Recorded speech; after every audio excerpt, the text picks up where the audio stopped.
Donc quand je suis rentrée en rémission, on m'a dit vous êtes en rémission, je dis je suis guérie. On m'a dit non, vous n'êtes pas guérie parce que voilà, le cancer c'est compliqué, il y a des chances de rechute, il y a tout un moment un peu instable où on attend de voir, on vous surveille, donc vous n'êtes pas guérie.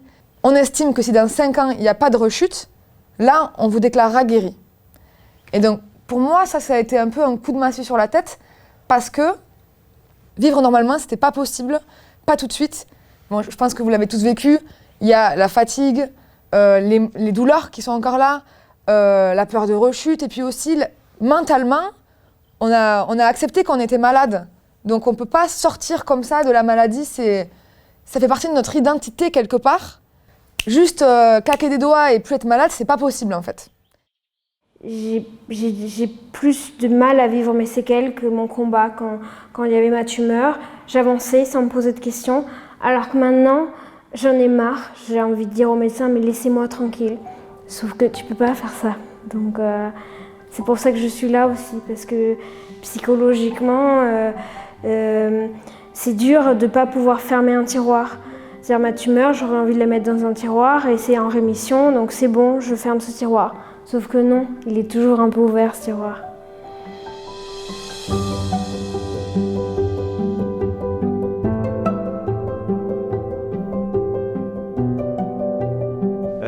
En partant de ce constat du fait que le jeune en rémission du cancer, il est assez esseulé et assez désorienté, on s'est dit avec Cheer Up et On est là qu'on avait envie de créer un programme qui permette de les accompagner à la fois pour se réapproprier leur corps, pour retrouver leurs émotions, et se réinsérer professionnellement, socialement dans leur vie, parce que c'est quelque chose qui est très déshumanisant, le traitement contre le cancer, et donc on a vraiment pensé que c'était important de créer ce programme pour eux.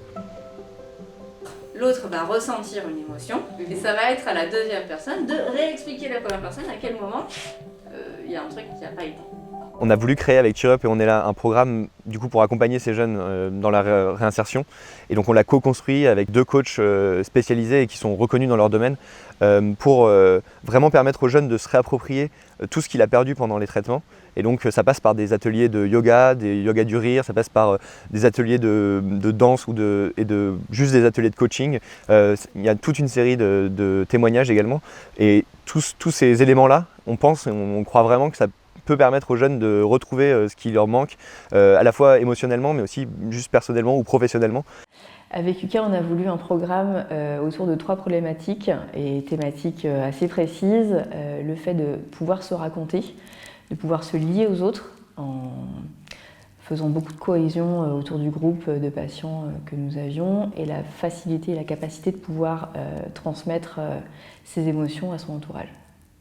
Et donc ces 3 thèmes sont essentiels parce qu'au final ils parlent d'une seule et même chose. Comment est-ce qu'on se connecte aux autres? Comment est-ce qu'on interagit avec les autres? Et tout simplement, comment on se réinscrit dans un nouveau contexte. Ok. Ouais, alors, la peur, tu te rappelles, c'est la peur de l'inconnu. Ouais, c'est ça.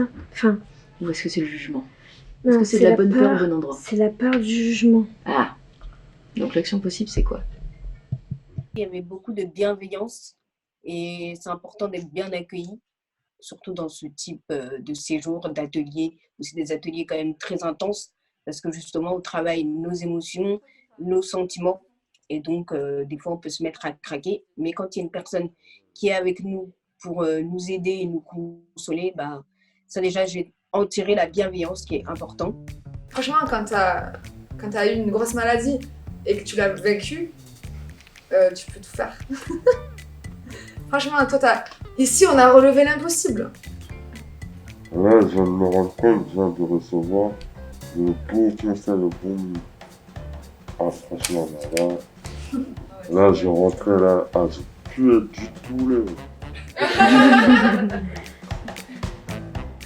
C'est les gens les plus intéressants, à savoir ceux qui ont vécu quelque chose, qui souvent dans notre société sont regardés comme les gens les moins chanceux, les gens les moins au final, pas de chance, mais on doit leur apporter quelque chose.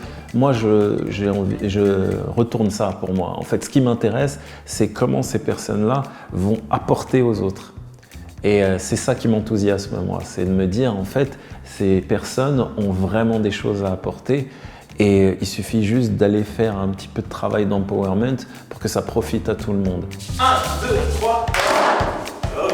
très bien. Ok, très bien. Une dernière fois. 1, 2, 3. Ok, celui-là, il était cool. Bravo. J'ai une cicatrice ici et je me suis fait tatouer une danseuse. Je peux me retourner? On la voit, c'est bon? Et ça représente une femme libre, une femme forte et pas un tatouage qui camoufle une cicatrice, un passé, mais qui l'embellit, je dirais. Voilà.